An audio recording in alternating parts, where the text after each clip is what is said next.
ഇപ്പോൾ ഈ മുഖ്യമന്ത്രിക്കും DGPക്കും പരാതി നൽകിയതിന് പിന്നിലെന്നാണ്? മുഖ്യമന്ത്രിക്കും DGPക്കും പരാതി നൽകിയെന്ന് പറഞ്ഞാൽ അദ്ദേഹം ഈ നാട്ടിലെ ഒരു MLA ആണ്. എൻ്റെ നാട്ടിലെ ചെറിയ ഒരു വേലിക്ക് അപ്പുറത്തും ഇപ്പുറത്തും ഉള്ള ആളുകൾ തമ്മിലുള്ള പ്രശ്നമല്ല. അങ്ങനെയായിരുന്നെങ്കിൽ അത് നാട്ടിൽ പറഞ്ഞു തീർക്കാൻ നിങ്ങൾക്കറിയാം അതെങ്ങനെ ഡീൽ ചെയ്യണം എന്നുള്ളത്. ഇത് കേരളത്തിലൊരു നിയമസഭയിലൊരു MLA ആണ് ഇത്തരത്തിലുള്ള പ്രവൃത്തി ചെയ്യുന്നത്. അദ്ദേഹം ഇങ്ങനെ ചെയ്യുന്ന സമയത്ത് ഈ നാട്ടിലെ കുടുംബ വ്യവസ്ഥിതികളെക്കുറിച്ച് അദ്ദേഹത്തിന് അറിവില്ലേ? അല്ലെങ്കിൽ ഈ നാട്ടിലെ വിവാഹ നിയമങ്ങളെക്കുറിച്ച് അറിവില്ലേ? വിവാഹിതയാണെന്ന് അറിഞ്ഞിട്ടും ഇത്തരത്തിലുള്ള പ്രവർത്തനങ്ങൾക്ക് മുന്നോട്ട് പോയതിൻ്റെ കാരണം എന്താണ്? അല്ലെങ്കിൽ ഇപ്പം നിങ്ങളുടെ മാധ്യമങ്ങളിൽ കൂടെ ഞാൻ അറിഞ്ഞ കാര്യങ്ങളാണ്. അപ്പോൾ ഗർഭിണിയാവണം എന്ന് ആവശ്യപ്പെട്ടു എന്ന് പറഞ്ഞു. ആ ഗർഭിണി ആയതിനു ശേഷം അത് അബോർഷൻ ചെയ്യണമെന്ന് ആവശ്യപ്പെട്ടു. പിന്നെ എന്താ കൊല്ലുമെന്നോ അങ്ങനെയൊക്കെ പറയുന്നത് കേട്ടു. ഇങ്ങനെയൊക്കെ ഒരു MLA ചെയ്യാൻ പാടുണ്ടോ? നിങ്ങൾ പറയും.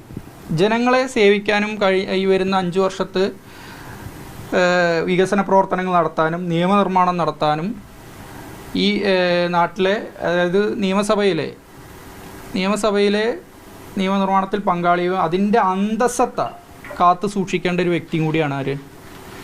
MLA. അതിനാണ് MLA തിരഞ്ഞെടുക്കുന്നത്. ഈ പാലക്കാടിനൊരു തെളിവുകളും കാര്യങ്ങളൊക്കെ എൻ്റെ കയ്യിലുണ്ട്. അത് ആ സമയത്ത് കോടതിയിലോ ആവശ്യമുണ്ടെങ്കിൽ അതിന് അപ്പോൾ ഇത് ചെയ്യും. ഈ രാഹുലുമായി ബന്ധപ്പെട്ട് ഈ വിഷയം ഉണ്ടാകുന്ന സമയത്ത് പരാതികൾ ആരോടും പറഞ്ഞു? കോൺഗ്രസ് നേതാക്കളോട് ആരോടെങ്കിലും പരാതികൾ പറയുകയല്ല, പലരും എന്നെ വിളിക്കുകയും സംസാരിക്കുകയും ചെയ്തിട്ടുണ്ട്. പലരും കാര്യങ്ങൾ അറിയാൻ എൻ്റെ കൂടെ നിൽക്കാമെന്നൊക്കെ പറഞ്ഞവർ ഒരുപാട് പേരുണ്ട്. പക്ഷേ എന്തൊക്കെയാണെങ്കിലും മുന്നോട്ട് പോകേണ്ടത് ഞാനല്ലേ? ജീവിതത്തിൽ മുന്നോട്ട് പോകേണ്ടത് ഞാനല്ലേ? എനിക്കുണ്ടായ ബുദ്ധിമുട്ടുകൾ ഞാൻ തന്നെയാണ് നേരിടേണ്ടത്. എൻ്റെ കുടുംബത്തിനുണ്ടായ നഷ്ടങ്ങൾ നിങ്ങൾ ഓർത്ത് നോക്കൂ.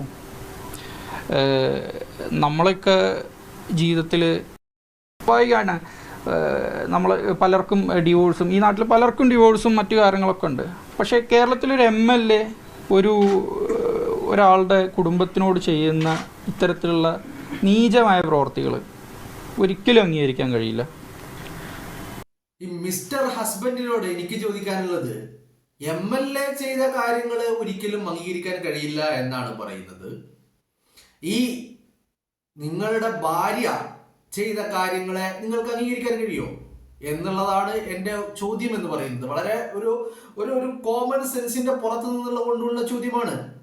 കാരണം ഈ പരാതിയിൽ പറഞ്ഞ കാര്യങ്ങൾ ഞാൻ പറയാം. പരാതിയിൽ പറഞ്ഞ കാര്യങ്ങൾ, വിവാഹ ജീവിതം വെറും 4 ദിവസം മാത്രമേ ഉണ്ടായുള്ളൂ. അത് കഴിഞ്ഞ് 1 മാസത്തിനുള്ളിൽ ഡിവോഴ്സായി.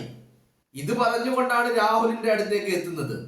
ആ പരാതിക്കാരി ഇപ്പൊ എങ്ങനെ ഭർത്താവ് എവിടെ നിന്ന് വന്നു? ഡിവോഴ്സ് ആയതാണെങ്കിൽ പിന്നെ ഇതിന്റെയൊക്കെ ഒരു കോമൺ സെൻസ് എന്ന് പറയുന്നത്, സാധാരണഗതിയിൽ ഇത്തരം വിഷയങ്ങൾ നമ്മുടെ നാട്ടില് സുലഭമായിട്ട് ഇപ്പൊ നടക്കാറുള്ളതാണ്.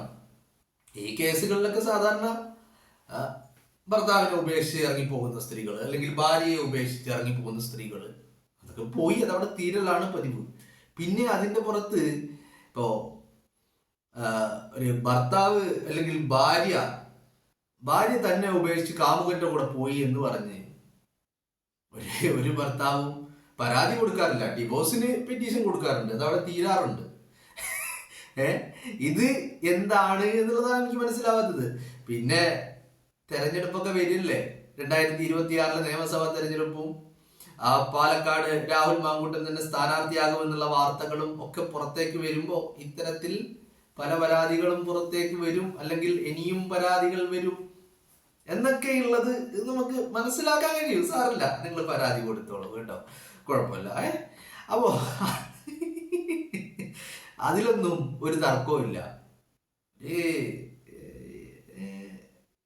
എനിക്ക് മനസ്സിലാവാത്ത പല കാര്യങ്ങളും, ഒന്നാമതൊന്നും അങ്ങോട്ട് തുറന്ന് പറയാനും പറ്റുന്നില്ല, ഒന്നും ചോദിക്കാനും പറ്റാത്ത ഒരു അവസ്ഥയിലൂടെയാണ് ഇത് കേട്ടുകൊണ്ടിരിക്കുന്ന നമ്മളെല്ലാവരും കടന്നു പോയിക്കൊണ്ടിരിക്കുന്നത്. ഒന്നും നമുക്ക് ആർക്കും ഒന്നും തിരിച്ചു ചോദിക്കാൻ പറ്റില്ല. നമ്മൾ എന്തെങ്കിലും ഒന്ന് ചോദിച്ചു കഴിഞ്ഞാൽ അത് വലിയ പ്രശ്നമാകും, അത് വലിയ ഇഷ്യൂ ആകും. അങ്ങനെയൊക്കെയാണ് കാര്യങ്ങൾ അല്ലേ? ഇതില് ആദ്യത്തെ എൻ്റെ ഒരു കാര്യം എന്ന് പറയുന്നത് എന്താണ്? പരാതിയിൽ ആദ്യം പറഞ്ഞത് എന്താണ്? പരാതിയിൽ ആദ്യം പറഞ്ഞത് എന്താണ്? വൈവാഹിക ജീവിതം വെറും 4 ദിവസം മാത്രമേ ഉണ്ടായുള്ളൂ. അത് കഴിഞ്ഞ് ഒരു മാസം ആകുമ്പോഴേക്കും ഡിവോഴ്സ്ഡ് ആയി എന്നാണ് പറയുന്നത്. ഈ ഡിവോഴ്സ്ഡ് ആയ ആളുകള് അപ്പോൾ അതായതിനു ശേഷമാണ് ഈ പറയുന്ന രാഹുലുമായിട്ടുള്ള ബന്ധം തുടങ്ങിയത് തന്നെ എന്നാണ് പറയുന്നത്. പിന്നെ എങ്ങനെയാ? അത് പരാതിക്കാരി പറയുന്ന കാര്യമാണ്, രാഹുൽ പറയുന്ന കാര്യമല്ല. രാഹുൽ പറഞ്ഞത് അങ്ങനെ പറഞ്ഞിട്ടാണ് എൻ്റെ അടുത്തേക്ക് വന്നത്, പക്ഷേ അത് അങ്ങനെയല്ലായിരുന്നു. ആ വൈവാഹിക ജീവിതം ഈ പരാതി നൽകുന്ന ദിവസം പോലും നിലനിൽക്കുന്നുണ്ട് എന്നുള്ളതാണ്. അതിപ്പോ ആ പരാതി നൽകി മാസങ്ങൾ പിന്നിടുമ്പോ ഭർത്താവാണ് പരാതിയുമായിട്ട് വരുന്നത്. അപ്പോൾ വൈവാഹിക ജീവിതം എവിടെയും അവസാനിപ്പിച്ചിട്ടില്ല, ആ ബന്ധം അങ്ങനെ തന്നെ ഉണ്ടായിരുന്നത്. അപ്പൊ ഇതിന്റെ പിന്നില് ഒരു വ്യക്തമായ ഗൂഢാലോചന ഉണ്ടായിരുന്നു എന്നുള്ളതാണ്. അത് രാഹുലിനെ വീഴ്ത്തണം എന്നുള്ളതാണ്. പലതും പറഞ്ഞ് സങ്കടങ്ങൾ പറഞ്ഞ് സിമ്പതി പിടിച്ചു പറ്റി രാഹുലിനൊപ്പം കൂടി ചേർന്നത് തന്നെയാണ്. ഇത് വളരെ വളരെ വ്യക്തമായിട്ട് നമുക്ക് മനസ്സിലാക്കാൻ കഴിയും. ഈ ആദ്യത്തെ അപ്രോച്ച് തന്നെ രാഹുലിനെ കൊടുക്കണം എന്നുള്ളത് കൊണ്ടാണ്. ആ ഒരു ഗൂഢാലോചന ഇതിന്റെ പുറകിൽ നന്നായിട്ട് ഉണ്ടായിട്ടുണ്ട്. പിന്നീട് അങ്ങോട്ട് ചിലപ്പോൾ കൈവിട്ട് പോയിട്ടുണ്ടെങ്കിലും ആദ്യത്തെ ലക്ഷ്യം തന്നെ രാഹുലിനെ കൊടുക്കണം എന്നുള്ളതായിരുന്നു. ആ കൊടുക്കണം എന്നുള്ള ലക്ഷ്യത്തോടു കൂടി തന്നെയാണ് ഈ ഒരു സംഭവ വികാസങ്ങളുടെ തുടക്കം കുറിക്കുന്നത് തന്നെ. അതാണ് രാഹുലിനോട് ആദ്യമേ പറഞ്ഞത്. വൈവാഹിക ജീവിതം അവസാനിച്ചു, അത് 4 ദിവസം മാത്രമേ ഉണ്ടായുള്ളൂ, അത് അവസാനിച്ചു എന്ന് പറഞ്ഞുകൊണ്ട് തുടങ്ങാനുണ്ടായ കാരണം പരാതിയിലും അത് തന്നെ ആവർത്തിക്കുന്നു. പക്ഷേ രാഹുലുമായിട്ടുള്ള ബന്ധം തുടരുമ്പോഴും ഈ പറയുന്ന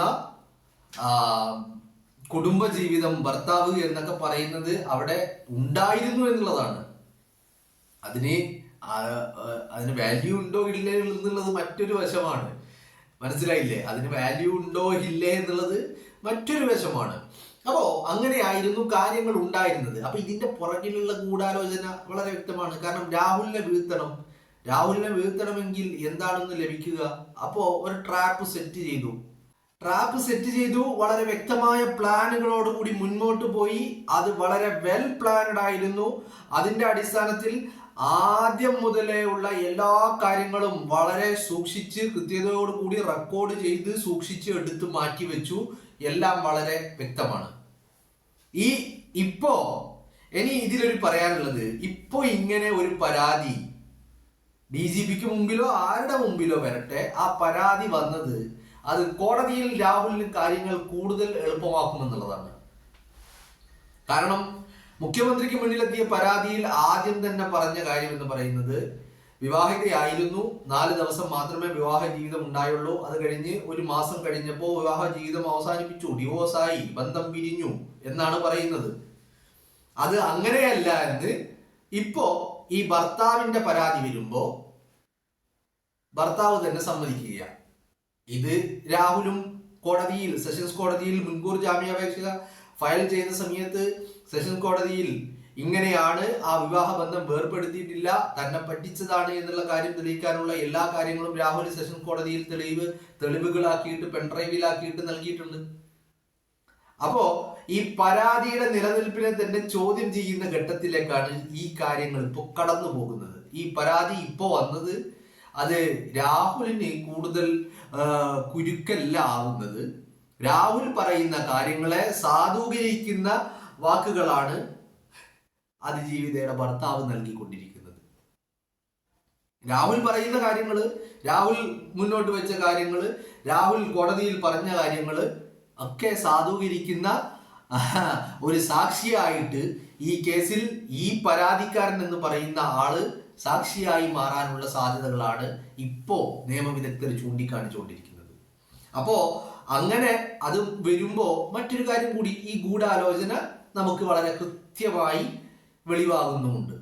കാരണം എല്ലാം വളരെ വെൽ പ്ലാനഡ് ആയിരുന്നു, കണക്കൂട്ടിയായിരുന്നു എല്ലാ കാര്യങ്ങളും. അതിന്റെ രാഹുല് കോടതിയിൽ കൊടുത്ത തെളിവുകളില് പഴയ ചാറ്റുകളുണ്ട്, പഴയ ശബ്ദ സന്ദേശങ്ങളുണ്ട്, ഫോൺ സംഭാഷണങ്ങളുണ്ട്, അങ്ങനെ ഒരുപാട് ഡിജിറ്റൽ തെളിവുകളുണ്ട്. ആ ഡിജിറ്റൽ തെളിവുകളിൽ പരാതിയിൽ പറയുന്നത് പോലെ തന്നെ ബന്ധം അവസാനിപ്പിച്ചതാണെന്ന് പറയുന്ന ആ ഒരു ഭാഗം ഈ ഭാഗവുമായിട്ട് വെച്ച് നോക്കുമ്പോൾ കോടതിക്ക് മുന്നിൽ വളരെ വളരെ അനുകൂലമായ ഒരു ഘട്ടത്തിലേക്കാണ് രാഹുലിന്റെ കേസ് പോയിക്കൊണ്ടിരിക്കുന്നത്, രാഹുലിനെ സംബന്ധിച്ചിടത്തോളം. മനസ്സിലായില്ലേ? അത് പലർക്കും പല രീതിയിൽ മനസ്സിലാവുന്നുണ്ട്. പക്ഷെ ഇതൊക്കെ ഒരു എന്താ പറയുന്നത്, ഒരു എടുത്തുചാട്ടം അല്ലെങ്കിൽ ചിലതൊക്കെ പാളിപ്പോയി എന്ന് തോന്നുമ്പോഴാണ് ഇത്തരത്തിൽ പുതിയ പുതിയ പരാതികൾ വരുന്നത്. പക്ഷെ ആ പരാതികൾ കൂടി ആദ്യത്തെ പരാതിയെ, അതിന്റെ നിയമസാധുതയെ, അതിന്റെ നിലനിൽപ്പിനെ തന്നെ ചോദ്യം ചെയ്യുന്ന രീതിയിലാവുകയാണ് രണ്ടാമത്തെ പരാതി. എന്നാൽ പിന്നെ ഇവർ ഈ പരാതി കൊടുക്കുന്നതിന് മുമ്പ് ഒന്ന് ആലോചിക്കുക, ഞാൻ ഇപ്പൊ ഇങ്ങനെ പരാതി കൊടുത്താൽ ആദ്യം കൊടുത്ത പരാതിയിലുള്ള കാര്യങ്ങൾ അങ്ങനെ ഒന്ന് കമ്പയർ ചെയ്ത് നോക്കിയിട്ടൊക്കെ വേണ്ടേ, അതിനെപ്പറ്റി തിങ്ക് ചെയ്തിട്ട് വേണ്ടേ കൊടുക്കാൻ. എന്താണെങ്കിലും പരാതി വന്നിട്ടുണ്ട്. മിസ്റ്റർ ഹസ്ബൻഡിന്റെ വാക്കുകളാണ് നിങ്ങൾ കേട്ടത്. ഇത് കേൾക്കുമ്പോൾ സ്വാഭാവികമായിട്ടും നിങ്ങളുടെ മനസ്സിൽ ഒരുപാട് ചോദ്യങ്ങൾ വരുന്നുണ്ട്. എൻ്റെ മനസ്സിലും ഒരുപാട് ചോദ്യങ്ങൾ വരുന്നുണ്ട്. ചോദ്യങ്ങൾ ചോദിക്കാൻ മാത്രം പറ്റുന്നില്ല എന്നുള്ളതാണ്. മനസ്സിലായില്ലേ? ഒരുപാട് ചോദ്യങ്ങൾ നിങ്ങളുടെ മനസ്സിലും വരുന്നുണ്ട്, എൻ്റെ മനസ്സിലും വരുന്നുണ്ട്. സ്വാഭാവികമായിട്ടും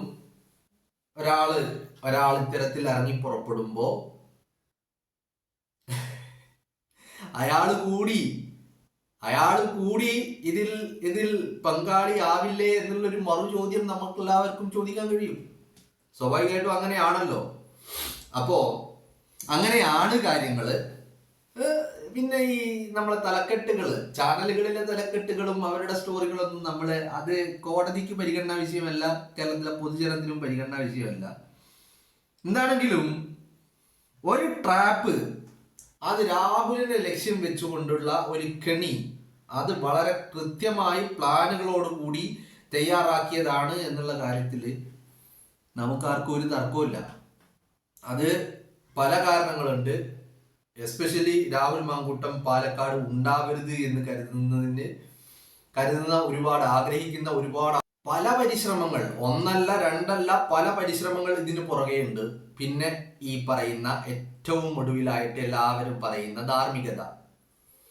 ഒരു കുടുംബ ജീവിതത്തില് അച്ഛനും ഭാര്യക്കും ഭർത്താവിനും, അച്ഛനും അമ്മക്കും മക്കൾക്കും ഒന്നും ഇല്ലാത്ത ധാർമ്മികത ഒരു നിയമസഭാ സാമാജികനും ഇല്ല, ഒരു പൊതുപ്രവർത്തകനും ഇല്ല, ഒരു രാഷ്ട്രീയക്കാരനും ഇല്ല, ആർക്കും ഇല്ല.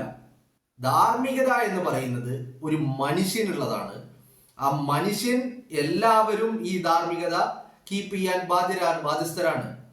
എസ്പെഷ്യലി ഭാര്യയും ഭർത്താവും തമ്മിലുള്ള ധാർമ്മികത, അച്ഛനും മക്കളും തമ്മിലുള്ള ധാർമ്മികത, ഇതൊക്കെ തന്നെയാണ് ധാർമ്മികത. അത് അയാൾ വല്ല കൂലിപ്പണിക്കാരനാണോ, അല്ലെങ്കിൽ വീട്ടമ്മയാണോ, അതല്ലെങ്കിൽ രാഷ്ട്രീയക്കാരനാണോ, അല്ലെങ്കിൽ വല്ല ബിസിനസ്മാൻ ആണോ, അല്ലെങ്കിൽ എന്തെങ്കിലും സ്ഥാനമാനങ്ങളിൽ ഇരിക്കുന്ന വ്യക്തിയാണോ, ഇതിനൊന്നും, ഈ സ്ഥാനമാനങ്ങൾക്കൊന്നുമല്ല ധാർമ്മികത മനുഷ്യനാണ്. ആ മനുഷ്യൻ അതിനി മുഖ്യമന്ത്രിയാണെങ്കിലും ശരി, കൂലിപ്പണിക്കാരനാണെങ്കിലും ശരി, വീട്ടമ്മയാണെങ്കിലും ശരി, ടീച്ചർമാരാണെങ്കിലും ശരി, ഇനി ഈ പറയുന്ന തദ്ദേശ ഭരണങ്ങളുടെ സ്ഥാപനങ്ങളുടെ ചെയർപേഴ്സൺസ് ആണെങ്കിലും ശരി, ആരാണെങ്കിലും ശരി, ഈ സ്ഥാനങ്ങൾക്കൊന്നും ഒരു ധാർമ്മികതയും ഇല്ലെന്നേ. ധാർമ്മികതയൊക്കെ മനുഷ്യനാണുള്ളത്. അത് ഏത് മനുഷ്യനാണെങ്കിലും ആ ധാർമ്മികതയുണ്ട്. അപ്പോ എല്ലാ മനുഷ്യരും ഇങ്ങനെ എന്തിലെങ്കിലും എൻഗേജ് ആയിട്ടുണ്ടെങ്കിൽ അവർക്കൊക്കെ ആ ഉത്തരവാദിത്വവും പങ്കാളിത്തവും ഉണ്ട് എന്നുള്ളതാണ്. അതല്ലാതെ രാഷ്ട്രീയക്കാരനാകുമ്പോൾ ഒരു ധാർമ്മികത, ടീച്ചർ ആകുമ്പോൾ മറ്റൊരു ധാർമ്മികത, പൊതുപ്രവർത്തകനാകുമ്പോൾ വേറൊരു ധാർമ്മികത, വീട്ടമ്മയാകുമ്പോൾ വേറൊരു ധാർമ്മികത, ഭാര്യയും ഭർത്താവും ആകുമ്പോൾ മറ്റൊരു ധാർമ്മികത, അങ്ങനെയൊന്നുമില്ല. ധാർമ്മികത എന്ന് പറയുന്നത്, മൊറാലിറ്റി എന്ന് പറയുന്ന ഒരു സാധനത്തിന് മനുഷ്യനായതുകൊണ്ടാണ്. മൃഗങ്ങൾക്ക് അതുണ്ടോ? ഇല്ല. മൃഗങ്ങൾക്ക് ആ മൊറാലിറ്റി ഉണ്ടോ? ഇല്ല. മനുഷ്യനായി എന്നുള്ളത് കൊണ്ടാണ് ധാർമ്മികത. മൊറാലിറ്റി എന്ന് പറയുന്നത് അത് മനുഷ്യത്വം, മനുഷ്യൻ, ഹ്യൂമൻ ബീയിങ് എന്നുള്ളത് കൊണ്ടാണ് ധാർമ്മികത എന്നുള്ള ഒരു കൺസെപ്റ്റ് തന്നെ ഉണ്ടാകുന്നത്.